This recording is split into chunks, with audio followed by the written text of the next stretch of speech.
Assalamualaikum warahmatullahi wabarakatuh, anak-anak. Apa kabarnya semuanya? Semoga tetap semangat ya belajar dari rumah. Hari ini kita sudah masuk bab baru lagi ya, yaitu zat dan karakteristiknya. Kalau kemarin tentang makhluk hidup, sekarang tentang zat atau materi ya. Nah, ini untuk bagian pertama kita akan belajar tentang unsur, senyawa, dan campuran. Dan seperti biasa, kita buka dulu dengan sama-sama membaca basmalah. Bismillahirrahmanirrahim.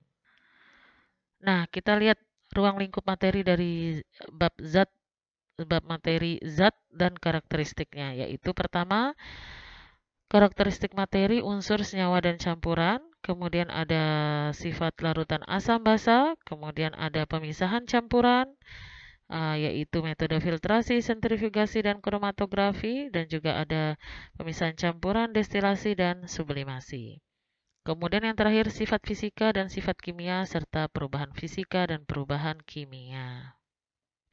Nah, kita mulai dari karakteristik materi atau zat, unsur, senyawa, dan campuran. Sebelum kita mengelompokkan apa materi atau zat, kita harus tahu dulu apa itu materi itu sendiri. Kalau kalian lihat di sini ada api, ada bunga, ada balon, ada kopi, dan semua yang ada di sekeliling kita itu adalah termasuk materi. Apa sih materi? Nah, materi adalah segala sesuatu yang memiliki massa dan menempati ruang. Jadi segala sesuatu yang memiliki massa, massa dalam bahasa sehari-hari kita itu berat, ya, dan menempati ruang, ya. Jadi kalau misalnya seperti udara di dalam balon ini, apakah dia termasuk materi? Nah, berarti syaratnya dia harus memiliki massa dan bisa menempati ruang. Udara kan bisa menempati ruang. Dia punya massa nggak? Insya Allah punya. Berarti udara itu yang ada di dalam balon adalah materi. Oke, selanjutnya. Nah, sekarang pengelompokan sifat materi atau sifat materi ini berdasarkan wujudnya. Kita udah tahu ini di SD udah kalian pelajari ya. Jadi wujud zat itu ada tiga. Pertama itu padat, cair, dan gas. Nah, padat ini bentuk dan volumenya tetap selama tidak ada pengaruh dari luar. Cair, bentuknya selalu berubah sesuai dengan tempatnya. Volume zat cair adalah tetap, tapi ya, volumenya tetap, tapi bentuknya berubah. Nah, kalau yang gas ini baik bentuk dan volumenya dia tidak tetap atau selalu berubah dan akan mengisi seluruh ruang yang ditempatinya. Nah, seperti pada gambar di bawah ini kalian lihat itu untuk benda padat, kalau dilihat ini susunan partikelnya. Partikelnya itu benda-benda kecil, bulat-bulat itu partikel pada suatu benda ya atau materi. Nah, itu susunannya itu sangat dekat dan rapi, kayak orang berbaris ya. Itu perbedaannya. Nah, kemudian kalau dari benda cair itu dia meskipun berdekatan tapi dia tidak rapi. Itu perbedaannya. Sehingga dia masih bisa dirubah bentuknya, ya. Nah, kemudian yang gas ini lebih berjauhan lagi. Jadi gaya tariknya malah lebih sangat lemah ya karena sangat berjauhan antar partikelnya sehingga sangat mudah untuk berubah. Nah, dia sangat berjauhan dan tidak teratur partikelnya ya. Nah, itu perbedaan dari benda padat, cair, dan gas. Selanjutnya, kita masuk ke klasifikasi materi atau pengelompokan zat ya. Jadi materi ini dibagi menjadi tiga kelompok berdasarkan komposisinya. Nah, ada unsur, senyawa, dan campuran. Di mana unsur dan senyawa itu termasuk zat tunggal. Zat tunggal ya. Nah, sedangkan campuran yang tidak termasuk zat tunggal itu ya. Nah, nanti kita lihat bedanya. Kemudian unsur ada logam, metaloid, dan non-logam. Nanti campuran itu ada campuran homogen dan heterogen. Nanti kita pelajari ke belakang ini ya. Coba kita lihat selanjutnya. Nah, yang pertama unsur. Nah, unsur adalah zat tunggal yang tidak dapat diuraikan lagi menjadi zat lain dengan reaksi kimia biasa. Jadi dia tidak bisa diuraikan lagi. Udah, unsur itu paling sederhana sudah, ya, dari suatu materi atau zat. Nah, unsur itu berdasarkan sistem periodiknya ada tiga jenisnya. Unsur logam, Nah, ini memiliki sifat khusus, wujudnya padat. Kalau logam ini pasti padat, berwarna putih mengkilap, ke- kemudian penghantar listrik yang baik, mempunyai titik didih yang tinggi, dapat dibentuk menjadi lempengan atau lembaran. Nah, contohnya ini unsur yang banyak di alam nih ya, aluminium, barium di sini ada besi dan ada emas yang digambar ini ya. Dan kemudian ada lambang kimianya Bu Guru berikan di sini emas misalnya AU gitu karena berasal dari bahasa Latinnya autum, besi ferrum ya, Fe ya. Nah, dan sebagainya nih, banyak contohnya sudah diberikan di sini. Termasuk logam di sini ya. Nah, perak itu kalsium itu termasuk logam ya. Selanjutnya unsur non-logam.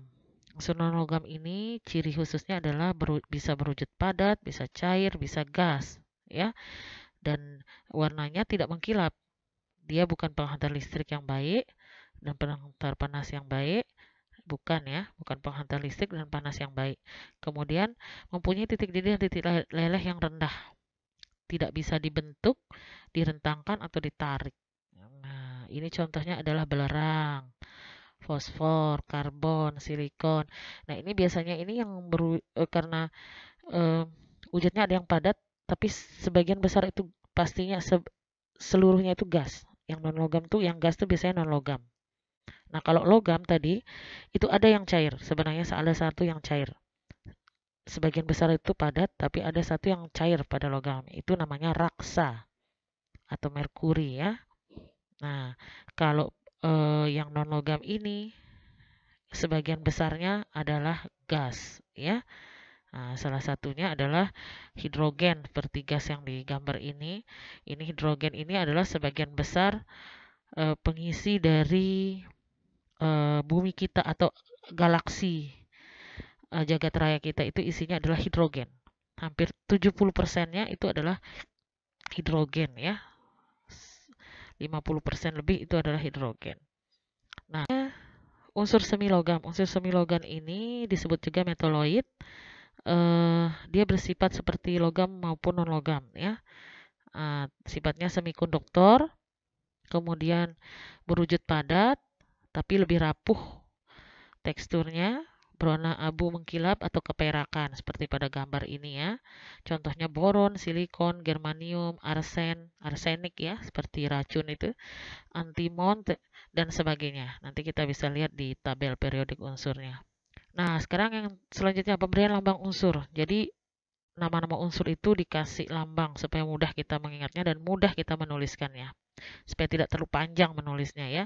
Jadi aturannya adalah setiap atom dilambangkan dengan satu huruf besar, yaitu huruf awal dari nama Latin unsur. Jadi pakai bahasa Latinnya. Kayak tadi itu besi, ferrum, Fe gitu ya. Terus apa tadi emas, autum, Au gitu. Jadi bukan pakai bahasa Indonesianya.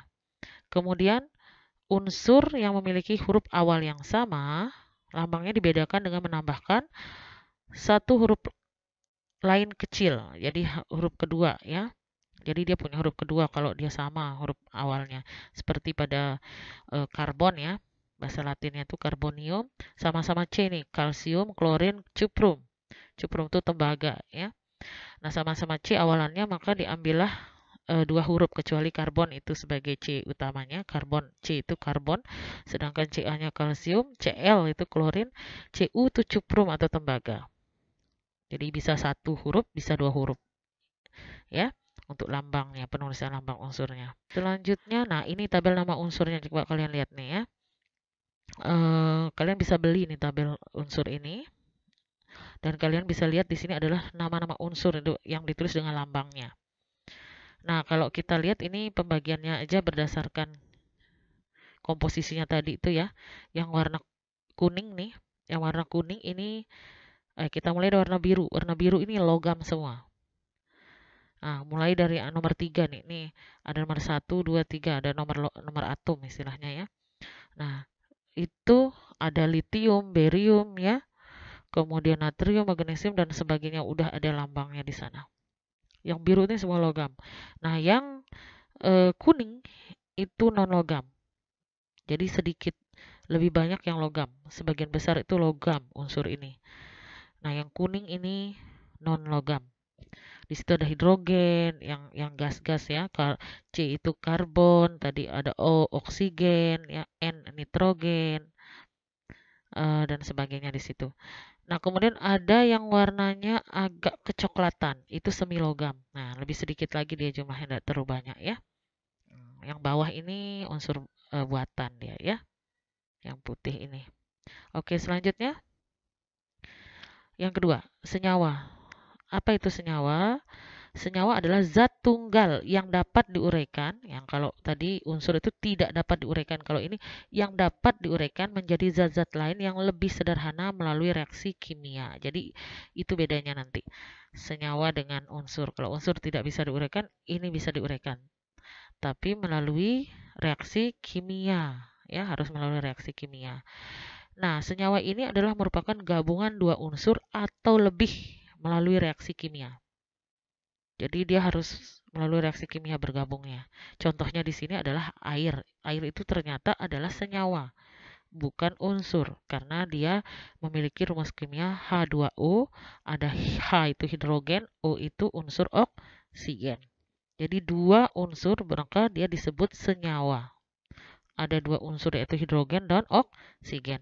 Begitu pula gula pasir. Gula pasir itu ada C12H22O11. Berarti ada karbon C-nya, H itu hidrogen, ada oksigen, ya. Kemudian garam dapur juga itu adalah senyawa, yaitu NaCl, natrium klorida nama panjangnya ya. Natrium ini satu unsur, klorida satu unsur, jadi dua unsur dia garam dapur itu. Kemudian asam cuka itu CH3COOH. Ada berapa unsur itu? Ada C, ada H, dan ada O. Berarti ada 3 unsur. Amonia NH3. Ada N nitrogen, ada H hidrogen. Nah, jadi lebih dari satu unsur bergabung itu membentuk senyawa, ya. Nah, air merupakan gabungan dari unsur hidrogen dan oksigen dengan rumus kimianya yaitu H2O. Ini gambar susunan senyawa dari air.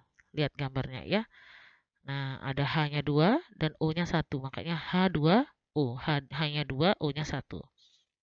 Nah, melalui reaksi kimia air dapat diuraikan. Diuraikan itu dipisah ya. Diuraikan kembali menjadi hidrogen dan oksigen. Jadi dipisahkan bisa, tapi melalui reaksi kimia. Meskipun pada tekanan atmosfer hidrogen dan oksigen sama-sama berwujud gas. Tapi, nah jadi hidrogen, oksigen ini kan gas wujud awalnya. Tapi ketika mereka bersatu dan saling mengikat, wujudnya berubah menjadi cair. Magic kan? Oh, luar biasa kekuasaan Allah ini bisa merubahnya ya. Senyawa itu memang luar biasa. Kalau sudah bersatu, dua unsur bisa menjadi sifat yang berbeda. Nah, tahukah kamu pada suhu kamar air berwujud cair tak berwarna, tak berasa, dan dapat digunakan untuk memadamkan api, ya kan?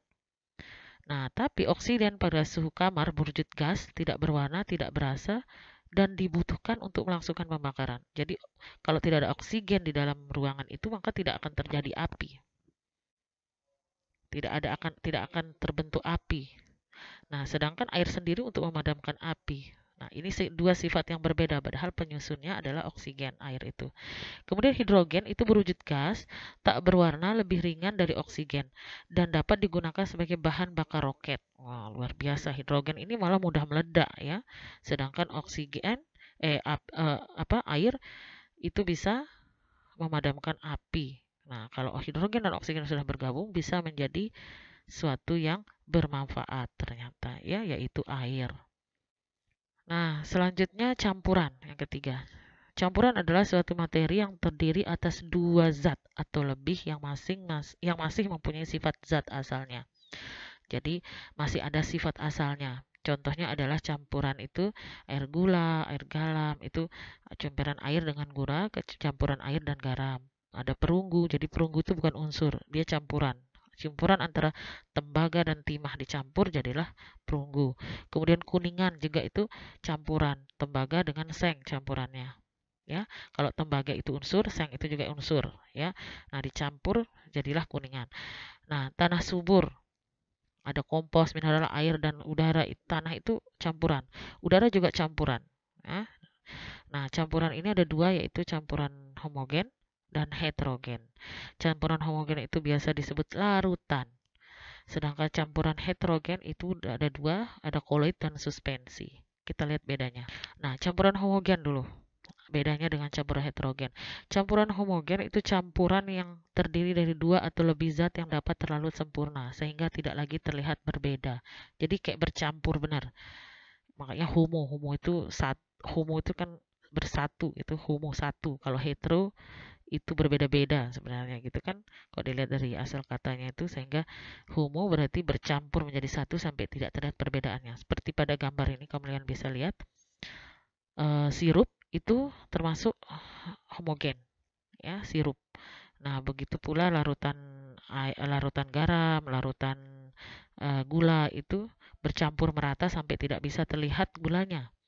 Tapi kita masih bisa merasakan sifat awal dari gula, yaitu kalau kita minum terasa manis. Nah, makanya dia disebut campuran, bukan senyawa, ya. Jadi masih ada sifat awalnya. Kalau senyawa kan sudah berbeda sifatnya, kayak oksigen dengan hidrogen tadi, terus menjadi air. Nah, itu kan senyawa dia. Nah, kemudian kebalikannya campuran heterogen itu dia masih terlihat perbedaannya dan dapat dipisahkan bahkan, ya. Nah, contohnya ini nanti ada pasir dengan air, ya, mudah sekali dipisahkan. Bahkan susu dengan air itu kalau udah diaduk pun masih bisa, ya, terlihat perbedaannya. Nah, kalau yang ini larutan asam cuka, contohnya yang homogen, larutan garam, larutan sabun, larutan basa kuat, larutan asam kuat. Pokoknya larutan-larutan, ya. Larutan itu berarti ada dua di sana campuran. Bisa campurannya air, bisa campurannya alkohol dan sebagainya, ya. Kemudian perbedaan lainnya adalah yang homogen tidak dapat dipisahkan dengan disaring, tapi dapat dipisahkan dengan pemanasan atau penguapan, pengkristalan atau reaksi kimia. Nah, sedangkan campuran heterogen ini dapat dipisahkan dengan cara sederhana. Cukup dengan menyaring atau memilihnya aja. Misalnya kamu makan es campur. Nah, campuran heterogen kan pastinya sudah terlihat bedanya kan. Eh, es campur itu ada cendolnya, ada apa namanya?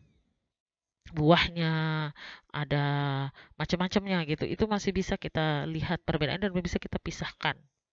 Nah, itu campuran heterogen, ya. Selanjutnya, nah, perbedaan antara larutan, koloid, dan suspensi. Jadi tadi larutan itu masuk homogen, sedangkan koloid dan suspensi itu masuk ke heterogen. Nah, itu dia. Kemudian dari sisi penyaringan, untuk homogen larutan tidak bisa disaring, begitu juga tidak bisa disaring di koloid. Nah, kalau suspensi itu masih bisa disaring. Nah, ini bisa kalian baca di sini ya perbedaannya. Nah, gambarnya juga bisa kalian lihat di sini perbedaan larutan, koloid, dan suspensi. Ya, jadi yang paling kecil ukuran itu larutan, baru kemudian koloid, baru suspensi yang agak besar. Ya, agak besar. Misalnya contohnya campuran pasir dalam air itu kelihatan banget pasirnya gitu ya. Nah, ini juga contohnya ada sirup. Ini sirup tadi adalah koloid. Maaf, larutan. Sirup itu larutan. Susunya adalah koloid. Dia heterogen tapi ya, susu ini terlihat tercampur merata tapi enggak. Nah, itu koloid, ya. Nah, partikelnya lebih besar dari larutan. Nah, tapi lebih kecil dari suspensi. Nah, kalau suspensi ini kopi misalnya. Kopi itu terlihat mengendap di bawah biasanya kalau kita minum kopi itu ya. Nah, itu termasuk dia suspensi karena sangat jelas terlihat partikelnya. Oke, ini yang terakhir kesimpulannya adalah kalian harus tahu nih, bila perlu dicatat ya, apa perbedaan unsur, senyawa, dan campuran. Unsur itu termasuk zat tunggal, begitu pula senyawa, zat tunggal juga, ingat ya. Nah, sedangkan campuran ya campuran. Nah, unsur tadi tidak dapat diuraikan, sedangkan senyawa dapat diuraikan. Nah, campuran apalagi dapat diuraikan, ya. Tapi kalau senyawa itu diuraikan dengan reaksi kimia, kalau campuran tuh bisa diuraikan dengan secara fisika aja, secara fisik disaring tuh bisa ya. Nah, yang ketiga itu perbedaannya adalah unsur terdiri atas satu jenis atom saja. Kalau emas ya emas, kalau hidrogen ya hidrogen H, oksigen O gitu ya. Satu aja. Nah, senyawa itu tersusun atas dua jenis atom, dua jenis unsur atau lebih. Jadi atom sama unsurnya sama ya. Jadi bisa satu atau dua jenis unsur. Atau lebih dari dua pokoknya ya. Nah, sedangkan campuran tersusun atas dua jenis atom atau molekul atau lebih. Jadi bisa misalnya tadi air dengan gula itu sama-sama senyawa, air senyawa, gula senyawa bercampur jadi satu, itu jadi campuran ya. Ya.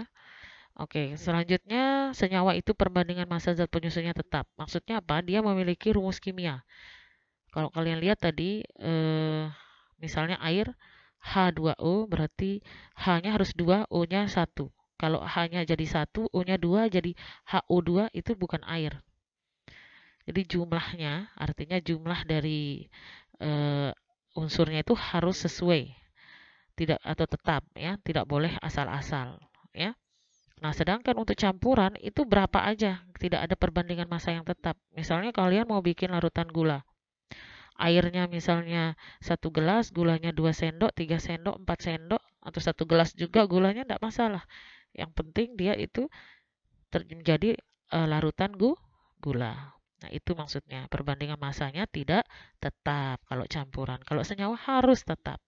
Karena itu dia memiliki rumus kimia atau lambang kimia. Misalnya air itu lambang kimia H2O. Itulah namanya rumus kimianya.